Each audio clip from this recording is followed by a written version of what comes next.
वार्ताकारों से मिलना। प्रतिनिधिमंडलों ने बहुलवादी भारत की एकजुट छवि पेश की। ऑपरेशन सिंदूर के बाद राजनयिक संदेश ले जाने के लिए सरकार द्वारा नियुक्त किए गए ज्यादातर संसद सदस्यों और कुछ पूर्व राजनयिकों के साथ भारतीय प्रतिनिधिमंडलों ने अपनी यात्राएं पूरी कर ली हैं।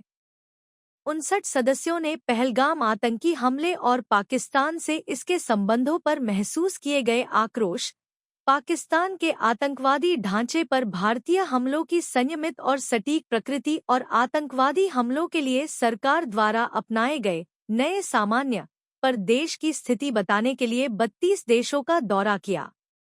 यह संदेश सिर्फ विदेशी सरकारों के लिए ही नहीं, बल्कि सांसदों, विदेशी मीडिया और आम जनता के लिए भी था, खासकर उन देशों के लिए जहां नई दिल्ली को लगा कि उसे अपेक्षित समर्थन नहीं मिला है। जिन देशों का दौरा किया गया उनमें से कई देश संयुक्त राष्ट्र सुरक्षा परिषद (यूएनएससी) के सदस्य हैं और इनमें वे देश भी शामिल हैं जो गैरस्थायी सदस्य चुने गए हैं या अगले साल शामिल होंगे।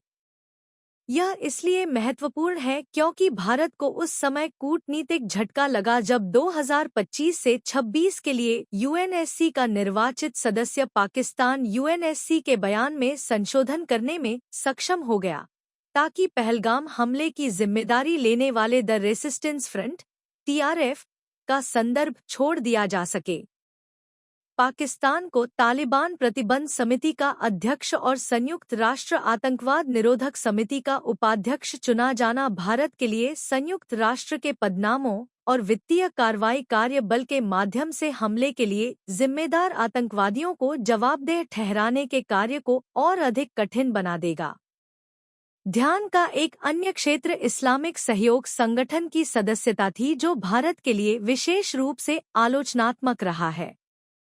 अंत में यूएस पर ध्यान केंद्रित किया गया, जहां प्रतिनिधिमंडल ने न्यूयॉर्क और वाशिंगटन का दौरा किया। यह इस बात से उपजा हो सकता है कि राष्ट्रपति डोनाल्ड ट्रंप के लगातार दावे के कारण वाशिंगटन के साथ संबंध तनावपूर्ण हैं कि उन्होंने भारत और पाकिस्तान के बीच युद्ध विराम की मध्यस्थता की थी और परमाणु संघर्ष को टालने के लिए व्यापार संबंधों का लाभ उठाया था। यह देखना अभी बाकी है कि राजनीतिक कूटनीति के ये दौरे कितने सफल रहे हैं। भारत में आलोचना के बाद कि विदेश में वार्ताकारों को प्रभावित करने के बजाय भारतीय प्रवासियों से बात करने और साथ में मौजूद भारतीय मीडिया को साक्षात्कार देने में अधिक समय बिताया गया।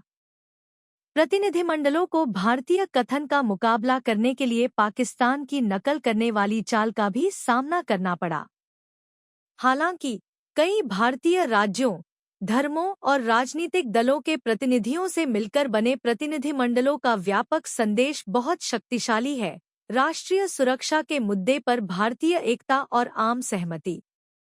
ऐसे समय में जब मोदी सरकार अंतर्राष्ट्रीय स्तर पर लोकतांत्रिक गिरावट और बढ़ते बहुसंख्यकवाद के लिए आलोचना का शिकार हो रही है, नई दिल्ली ने अपने दूतों को बुद्धिमानी से चुना ताकि विदेशों में आतंकवाद के खिलाफ दृढ़ संकल्प वाले देश की सकारात्मक और बहुलवादी छवि पेश की जा सके।